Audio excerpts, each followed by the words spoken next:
Selamat siang rekan-rekan sekalian. Hari ini kita akan membahas topik fundamental dalam hukum pidana Indonesia, yaitu penyertaan, perbarengan, dan pengulangan. Materi ini sangat krusial karena dalam praktik hukum, sebuah peristiwa pidana seringkali melibatkan kompleksitas peran dan pengulangan perbuatan yang memerlukan analisis hukum yang cermat.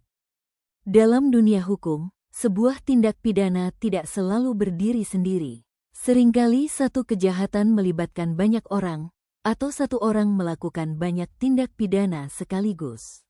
Memahami konsep-konsep ini sangat penting untuk menentukan derajat pertanggungjawaban pidana dan bagaimana sistem pemidanaan diterapkan secara adil terhadap pelaku. Penyertaan, deal naming, merupakan konsep hukum yang merujuk pada keterlibatan lebih dari satu orang dalam satu peristiwa tindak pidana. Konsep ini memperluas pertanggungjawaban pidana dengan membagi peran para pihak menjadi dua kategori besar, peserta yang bertindak sebagai aktor utama, baik yang melakukan sendiri, menyuruh lakukan, maupun turut serta, dan pihak yang sekadar memberikan pembantuan atau sarana untuk memfasilitasi kejahatan tersebut. Pemahaman ini sangat krusial guna menentukan derajat hukuman yang adil bagi setiap individu berdasarkan kualitas andil dan kerjasama mereka dalam mewujudkan delik tersebut. Berdasarkan Pasal 20 KUHP Nasional, UU 1 Tahun 2023, terdapat 3 peran utama dalam penyertaan yang perlu dipahami secara mendalam. Pertama adalah pelaku, pleger, yaitu orang yang secara langsung melakukan perbuatan yang memenuhi semua unsur delik pidana.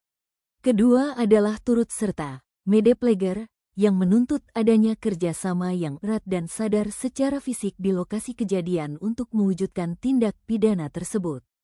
Terakhir adalah menyuruh lakukan, dun pleger, yang melibatkan pembuat tidak langsung, sebagai aktor intelektual dan pembuat langsung, yang hanya digunakan sebagai alat. Dalam posisi ini, orang yang dijadikan alat tersebut tidak dapat dimintai pertanggungjawaban pidana.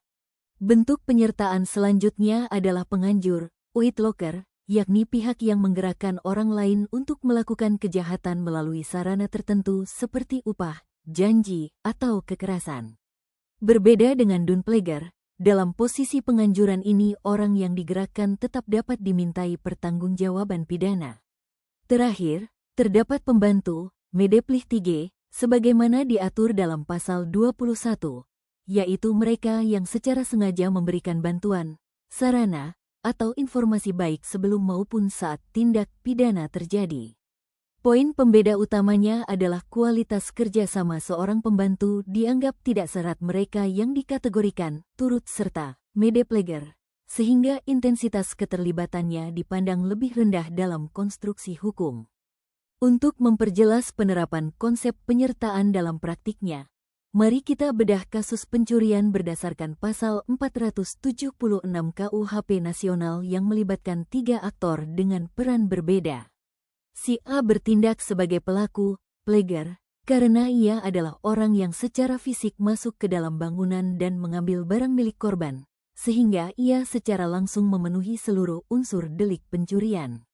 Sementara itu, si B dikategorikan sebagai orang yang turut serta, mede pleger, meskipun ia tidak mengambil barang secara fisik, ia berada di lokasi kejadian untuk mengawasi situasi dan memberikan aba-aba. Keterlibatan si B didasarkan pada adanya kesepakatan peran yang erat dan kerjasama secara sadar dengan si A di lokasi untuk mewujudkan tindak pidana tersebut, sehingga ia didakwa berdasarkan Pasal 476 Jo. Pasal 20 KUHP Nasional. Terakhir, si C berperan sebagai orang yang membantu, mede plichtige, karena ia tidak hadir di lokasi saat kejadian. Namun sehari sebelumnya ia telah memberikan sarana berupa kunci duplikat dan informasi mengenai jadwal kekosongan rumah. Peran si C ini dikualifikasikan sebagai pembantuan sebagaimana diatur dalam Pasal 21, karena ia sengaja memberikan bantuan atau keterangan sebelum kejahatan dilakukan, namun dengan intensitas kerjasama yang tidak serat pelaku utama maupun orang yang turut serta. Melalui studi kasus ini, terlihat jelas bagaimana hukum membedakan sanksi berdasarkan kualitas andil masing-masing individu dalam suatu kejahatan. Selanjutnya kita masuk ke perbarengan atau Samenloop. Konsep perbarengan atau Samenloop terjadi ketika seseorang melakukan beberapa tindak pidana sekaligus atau secara berurutan, di mana seluruh perkara tersebut diperiksa dan diadili secara bersama-sama dalam satu proses persidangan sebelum adanya putusan hakim yang berkekuatan hukum tetap. Fokus utama dari pengaturan ini adalah untuk menentukan berat ringannya hukuman yang adil bagi terdakwa, guna menghindari pemidanaan yang terlalu berat atau berlipat-lipat akibat akumulasi hukuman yang tidak proporsional.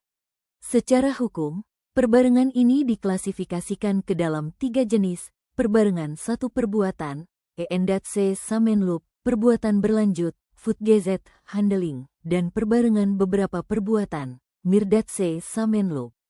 Dalam sistem pemidanaannya, hukum kita mengenal stelsel absorpsi di mana pidana yang paling berat menyerap pidana lainnya, serta stelsel kumulasi terbatas di mana beberapa pidana dapat dijumlahkan namun tetap dibatasi oleh ketentuan maksimum tertentu agar tetap mencerminkan prinsip keadilan hukum yang modern. E&C Samenloop, Concursus Idealis. Pertama adalah E&C Samenloop, di mana satu perbuatan melanggar lebih dari satu ketentuan pidana sekaligus. Contohnya adalah seseorang yang melempar bom Molotov ke sebuah toko. Perbuatan tunggal ini mengakibatkan kerusakan properti sekaligus membahayakan nyawa orang lain atau percobaan pembunuhan. Fortgesetzt Handling, perbuatan berlanjut. Kedua adalah Fortgesetzt Handling atau perbuatan berlanjut. Ini adalah serangkaian perbuatan yang dilakukan di waktu berbeda namun dipandang sebagai satu kesatuan niat. Contoh klasiknya adalah seorang bendahara yang mencuri uang kantor sebesar Rp500.000 setiap minggu selama 6 bulan berturut-turut. Meerderse Samenloop, Concursus Realis.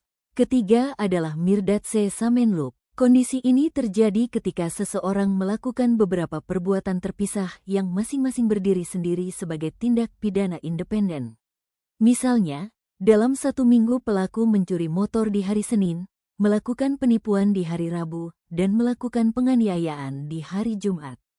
Stelsel pemidanaan, absorpsi dan kumulasi. Ada 2 sistem pemidanaan utama. Stelsel absorpsi berarti pidana yang paling berat menyerap pidana yang lebih ringan.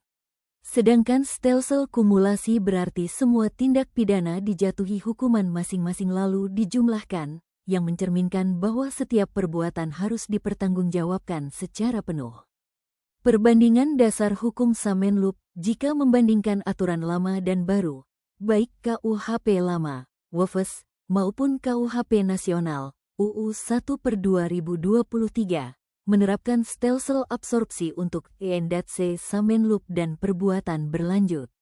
Namun, untuk Meerderse Samenloop, keduanya menggunakan stelsel kumulasi terbatas, di mana hukuman dijumlahkan tetapi dengan batas maksimum tertentu untuk mencegah pemidanaan yang tidak proporsional. Definisi dan jenis pengulangan, residif. Materi terakhir adalah pengulangan atau residif.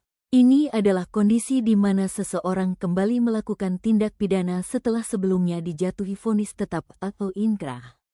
Ini merupakan alasan pemberatan pidana karena pelaku dianggap tidak jera. Kita mengenal residif umum, mengulangi tindak pidana apapun, dan residif khusus, mengulangi delik sejenis.